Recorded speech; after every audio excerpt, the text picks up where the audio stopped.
Saya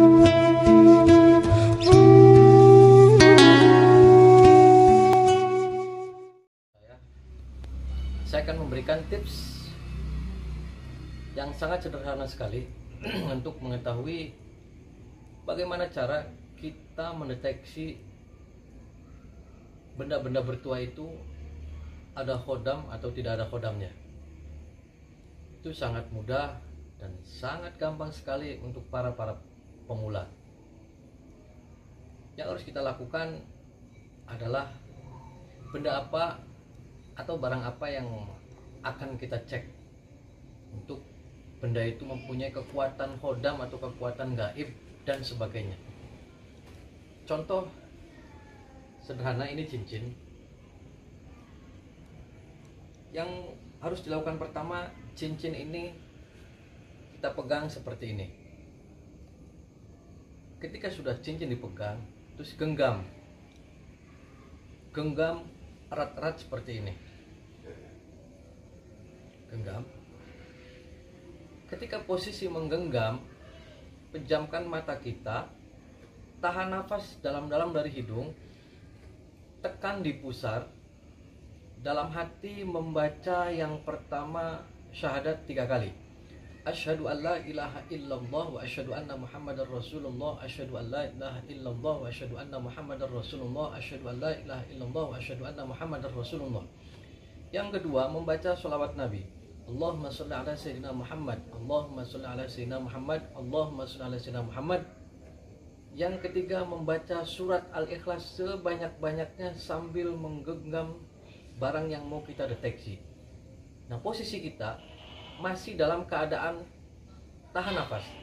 Jadi seperti ini, sambil baca Bismillahirrahmanirrahim, Qul huwallahu ahad, Allahus samad, lam yalid walam yulad walam yakul lahu kufuwan ahad. Terus sampai sekuat nafas kita. Ketika kita tahan nafas, mata kita pejamkan sambil dirasakan energi yang ada di dalam cincin ini. Di dalam tangan ini kan ada cincin, energinya kita rasakan. Di situ nanti yang sahabat akan rasakan adalah kayak semacam itu ada nafas yang seperti ini. Ketika makin kencang denyutannya nadi, maaf saya katakan denyutan nadi, jadi seolah-olah ada si makhluk ini hidup ketika digenggam itu. Semakin kencang ketika denyutannya semakin kencang, semakin besar, berarti cincin ini secara otomatis memiliki khodam. Nah, ketika lebih kencang lagi dan konsentrasi, nanti dalam diri kita akan muncul khodam apa yang berada di sini, entah itu orang, entah itu apa khodam seperti binatang, harimau, nanti akan muncul. Kalau tidak muncul, minimal untuk para pemula itu akan merasakan energi-energi seperti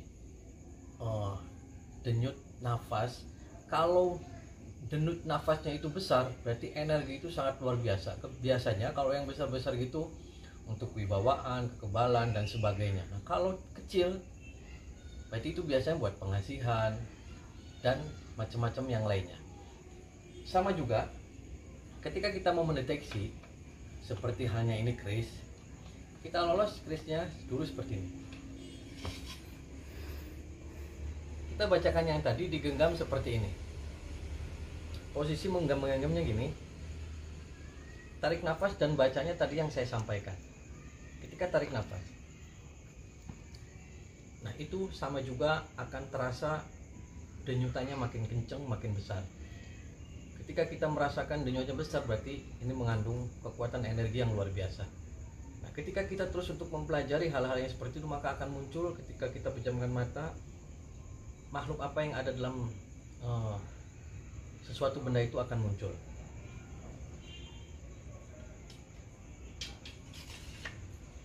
Sama juga ketika sahabat, ini contoh azimat.